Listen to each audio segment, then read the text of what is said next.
Hello दोस्तों, आज के इस वीडियो में हम लोग गुप्त वंश के अंतर्गत चंद्रगुप्त द्वितीय के टॉपिक को कंप्लीट करेंगे, जिनको विक्रमादित्य के नाम से भी जाना जाता है। इससे पहले वाले क्लास में हम लोगों ने समुद्रगुप्त के टॉपिक को कंप्लीट किया था। अगर अभी तक आपने वह वीडियो नहीं देखा है तो उसका लिंक आपको डिस्क्रिप्शन बॉक्स में मिल जाएगा। तो चलिए वीडियो स्टार्ट करते हैं। देखिए, चंद्रगुप्त द्वितीय से पहले शासक थे रामगुप्त। रामगुप्त के भाई और सेनापति हैं चंद्रगुप्त द्वितीय।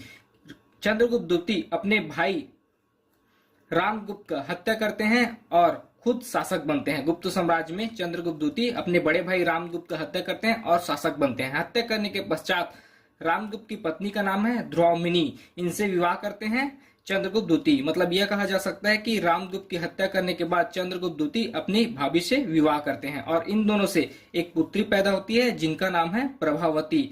प्रभावती का विवाह होता है रुद्रसेन से, जो कि वकाटक वंश है, और इन दोनों से एक पुत्र पैदा होता है जिनका नाम है प्रवरसेन। तो यह है चंद्रगुप्त द्वितीय का फैमिली बैकग्राउंड। अब देखते हैं चंद्रगुप्त द्वितीय को किन किन उपाधियों से नवाजा गया है। देखिए, चंद्रगुप्त द्वितीय को कहा गया है परम भागवत, जिसका कारण है वैष्णव धर्म के अनुयायी होने के कारण चंद्रगुप्त द्वितीय को परम भागवत कहा गया। फिर उन्हें कहा गया गणारी, 10 गणराज्यों का अंत करने के कारण इन्हें गणारी कहा गया। फिर चंद्रगुप्त द्वितीय को कहा गया सकारी, शकों को पराजित करने के कारण चंद्रगुप्त द्वितीय को सकारी कहा गया। और भी कुछ उपाधियों से चंद्रगुप्त द्वितीय को संबोधित किया गया है, जैसे कि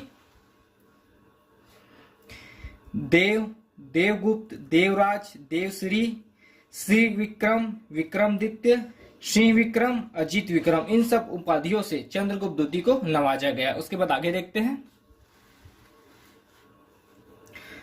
चंद्रगुप्त द्वितीय के शासक बनने से पहले गुप्त वंश की राजधानी थी पाटलिपुत्र, लेकिन जब चंद्रगुप्त द्वितीय शासक बनते हैं तब पाटलिपुत्र से राजधानी चेंज कर उज्जैन को बनाते हैं। पाटलिपुत्र से राजधानी परिवर्तन कर चंद्रगुप्त द्वितीय अपनी राजधानी उज्जैन को बनाते हैं, जिसके कारण चंद्रगुप्त द्वितीय को उज्जैन पूर्वा राधेश्वर कहकर संबोधित किया गया। पाटलिपुत्र से राजधानी उज्जैन को चेंज करने के कारण चंद्रगुप्त द्वितीय को उज्जैन पूर्वाधीश्वर कहा गया। शकों को पराजित करने के उपलक्ष्य में चंद्रगुप्त द्वितीय ने चांदी का सिक्का चलाया, जिसका नाम था रूपक। इसमें सिंह का वध करते हुए चित्र अंकित था और शकों को पराजित करने के कारण चंद्रगुप्त द्वितीय को विक्रमादित्य कहा गया।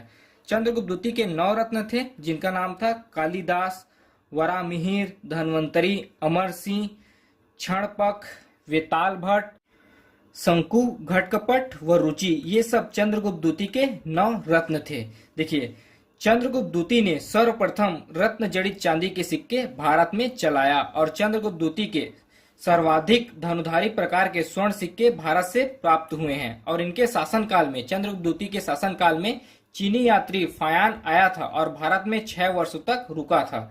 फिर आगे देखते हैं। देखिए, गुप्त राजाओं के काल को भारतीय इतिहास का स्वर्ण युग कहा जाता है और इसका बहुत कुछ श्रेय चंद्रगुप्त विक्रमादित्य की शासन व्यवस्था को जाता है। तो इस पार्ट में हम लोगों ने चंद्रगुप्त द्वितीय या विक्रमादित्य के बारे में पढ़ा। आपसे एक रिक्वेस्ट है, अगर अभी तक आपने हमारे चैनल हिंदी वॉइस को सब्सक्राइब नहीं किया तो प्लीज चैनल को सब्सक्राइब करें और वीडियो को लाइक शेयर जरूर करें। धन्यवाद।